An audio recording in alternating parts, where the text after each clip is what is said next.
Em primeiro lugar, boa noite. Bem-vindos à terceira aula do curso Personagens Fascinantes da História Judaica. Nós vamos embarcar nessa aula, Be'ezrat Hashem, numa pequena viagem sobre os nossos patriarcas. Antes, eu vou ter que fazer uma pequena introdução, porque nós paramos, basicamente, em Noach, no período de Noé e o dilúvio. Preciso fechar um pouco esse período, tem 2, 3 dados que a gente precisa fechar ali, alguns personagens interessantes, e vamos entrar, então, na vida dos nossos patriarcas Be'ezrat Hashem. Vocês também têm a apostila, enfim, que foi enviada, tem também bastante dados para, eventualmente, quem precisar ou quiser complementar, pode complementar depois.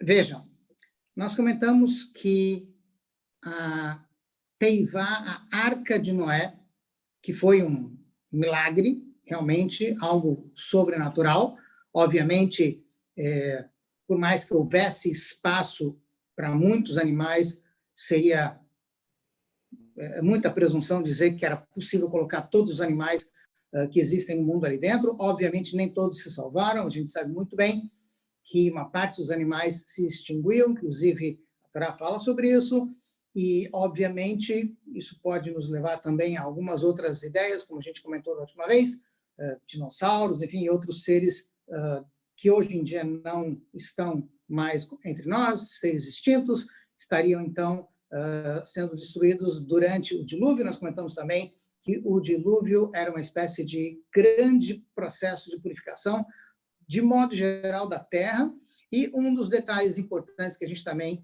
comentou é que o dilúvio envolvia uma mudança radical em todo o planeta, de tal maneira que o planeta Terra passa a ter estações do ano, o eixo da Terra se desviou 7 graus e 22 minutos, enfim. Maiores detalhes tem no apêndice que a gente mandou da última vez, na última aula. Não daria para me estender aqui, ali se fala bastante sobre como que hoje em dia se consegue associar a ideia do dilúvio com eventual extinção de certos animais que não existem mais.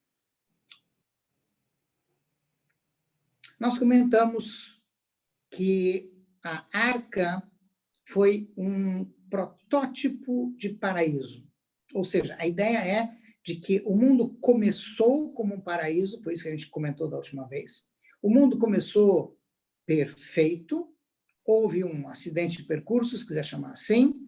A gente também comentou que o mundo foi criado velho.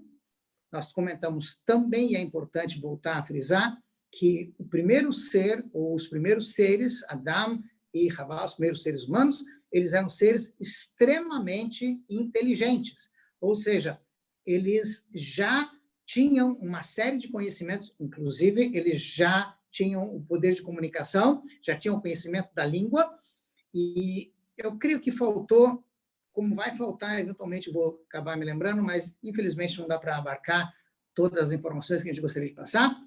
Vejam bem, o primeiro ser humano já conhecia a língua hebraica, que foi a língua com a qual ele foi criado. Adão vem de Adamá, terra, terráqueo.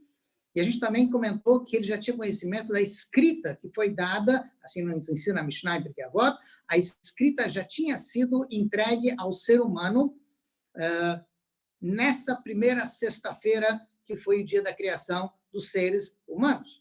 Então, ele já tinha conhecimento da língua, ele já tinha conhecimento da escrita. Isso é um avanço enorme dentro da história. Por isso que a gente diz que o nosso relato começa com a história e não com pré-história, porque, para nós, o ser humano já começa com a escrita, já começa com o registro. Então, a gente tem uma convergência desses dados. A gente também precisa frisar que o fogo, que também é um elemento básico para a civilização, para o ser humano, que se fosse desenvolvido num processo de evolução levaria milhares de anos, ou talvez menos ou mais, enfim, mas levaria muito tempo para que o ser humano descobrisse o processo de como fazer o fogo. Nós sabemos, por tradição, que o fogo foi ensinado ao primeiro ser humano. Esse é o motivo pelo qual, até hoje, nós fazemos Havdalah, a cerimônia de despedida do Shabat, do final do Shabat, acendendo uma espécie de mini tocha, vamos chamar assim, para lembrar e agradecer a Deus também pelo fato de que, assim que acabou o primeiro Shabat da criação, o primeiro ser humano, Adão, tinha que se encontrar agora com um mundo estranho, não era mais um paraíso, ele já tinha sido expulso junto com Rava, a sua esposa do paraíso, e agora ele tinha que enfrentar um mundo diferente, um mundo mais difícil, e para isso ele precisava do elemento básico da civilização que o ser humano tem, a chave, a arma, vamos chamar assim, básica, que é o fogo. Então, o ser humano já aprendeu a desenvolver o fogo no seu primeiro dia, segundo dia, vamos chamar assim, de existência. O que, se fosse por um processo evolutivo, levaria muito mais tempo. Vamos voltar agora para a Arca de Noé. A Arca de Noé foi um mini paraíso, porque novamente se reproduziu dentro da arca todas as condições que haviam no paraíso original. Ou seja, os animais estavam convivendo entre si em harmonia, não havia animais selvagens atacando outros animais, até um certo ponto pode-se dizer que os animais selvagens, carnívoros, voltaram a ser herbívoros, coisa que aconteceu no início da criação, no Gan Eden, enfim, e que, curiosamente, é uma das profecias que se aplica a Mashiach, quando o mundo vai voltar a ser um Gan Eden, que, eventualmente, em algum momento, os animais selvagens vão deixar de atacar outros seres, outros animais, e vão voltar a ser como eles eram originalmente na criação do mundo. Então, durante um ano, durante 365 dias, tivemos um Gan Eden, um paraíso portátil dentro de uma arca, flutuando pelas águas, até que as águas baixaram, e finalmente terminou o dilúvio. O dilúvio levou 365 dias. Começou no dia 17 de Reshvan, terminou no dia 27 de Reshvan. Vocês receberam também uma tabelinha com todas a sequência dos eventos que aconteceram durante o dilúvio. Enfim, ao sair da arca, nós vamos ter um episódio onde a gente vai ver um pouco da personalidade de Noé, e dos seus filhos, porque, afinal de contas, todos nós somos descendentes desses 3 filhos de Noé, Shem, Ham e Yafet, como a gente mencionou da última vez. Shem é o antepassado dos semitas, Ham dos camitas, eventuais povos da África e assim por diante, e Yafet também os povos caucasianos, arianos, enfim, e outros povos que estariam ligados com eles. O comportamento deles, ao sair da arca, é bastante curioso. Vamos pegar um episódio. Noé sai da arca e ele planta uvas.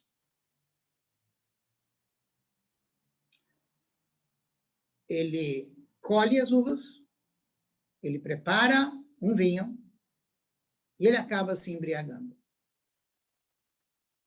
Nada louvável para um homem que foi chamado por Deus, na Torá, de tzadik, uma pessoa extremamente elevada espiritualmente. Nos conta, curiosamente, a Torá, que após se embriagar, ele fica nu na sua tenda. Em seguida, 2 de seus filhos são chamados pelo terceiro, ou seja, o que era o caçulinha. Ham vem correndo avisar os 2 mais velhos, Shem e Yafet, e papai está nu lá na tenda. É mais ou menos a mensagem, provavelmente com outras palavras. Muito bem, os 2 entram na tenda com um lençol, só que os 2 entram na tenda de costas. E eles cobrem o pai com um lençol para não ver a sua vergonha. Ponto. Esse é o episódio. Muito bem. Eu vou analisar um pouquinho nós vamos ver algumas coisas, tanto sobre Noé, quanto sobre os seus filhos, cada um deles, de modo geral. Quem sabe com isso a gente vai ter alguns insights para o nosso dia a dia também. Em primeiro lugar, por que a primeira coisa que ele planta é uma uva? Então, eu vou aqui me reportar ao Midrash. O Midrash nos dá uma resposta. Como eu disse, o Midrash contém muitos segredos, muitas informações privilegiadas dos bastidores do que estava acontecendo. E o Midrash comenta que o fruto do Gan Eden, o fruto do paraíso, seria, eventualmente, a uva. Porque a uva é um fruto que pode levar a pessoa ao erro, através do vício, através da embriaguez.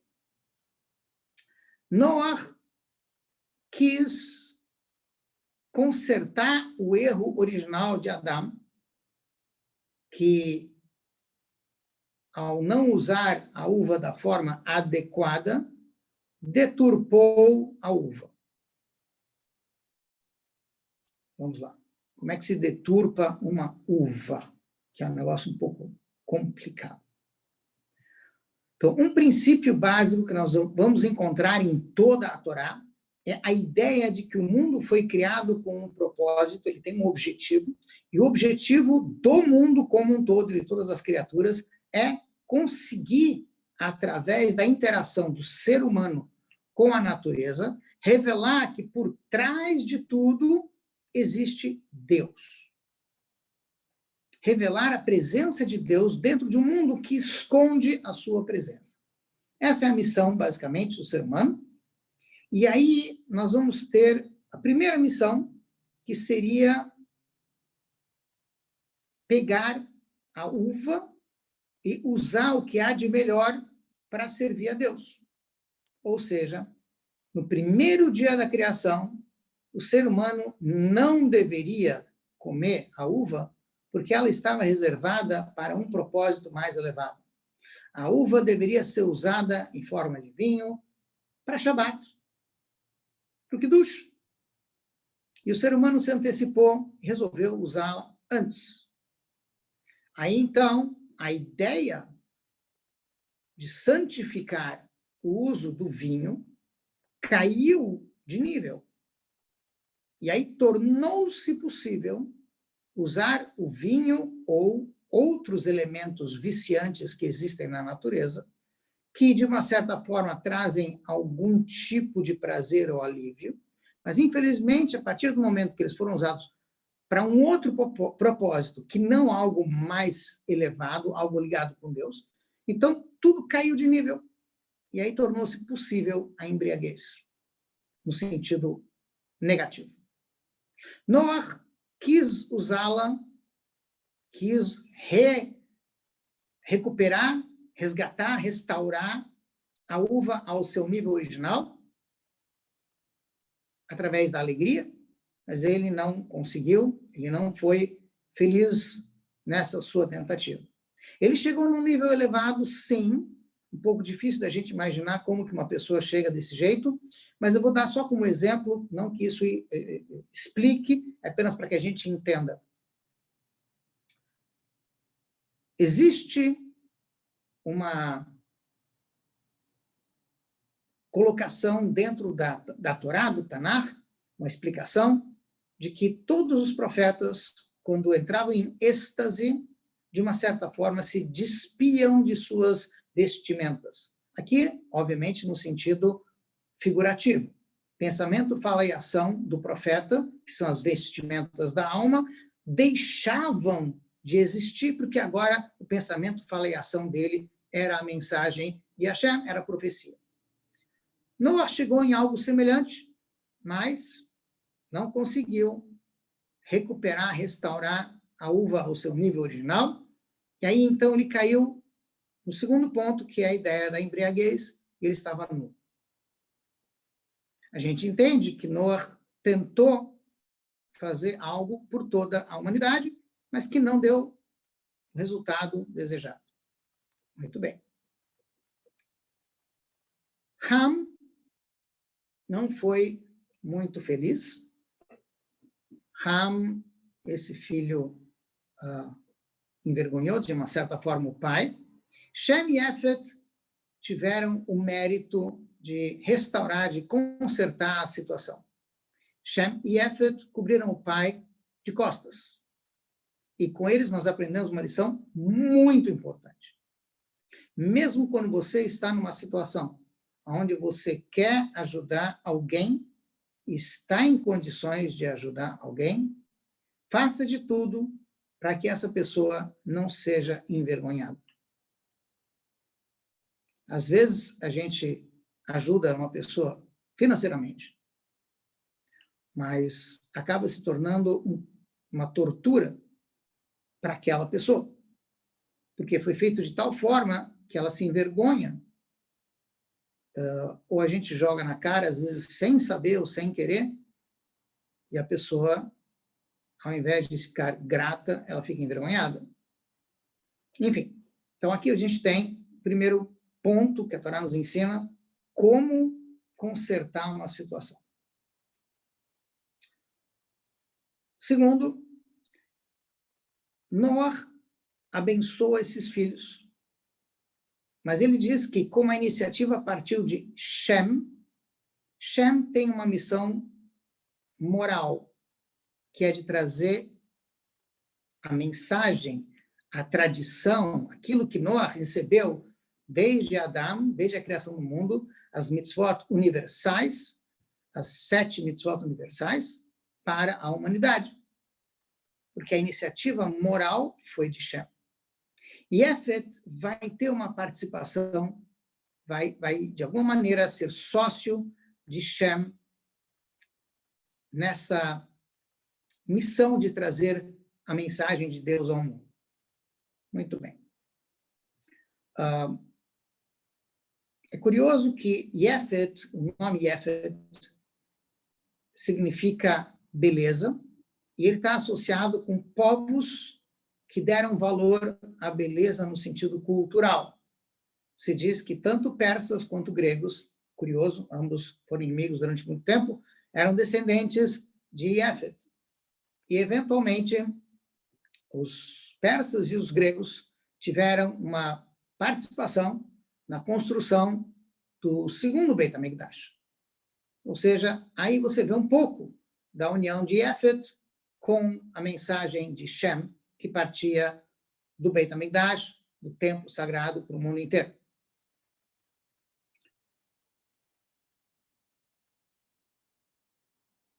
Vamos fechar esse episódio.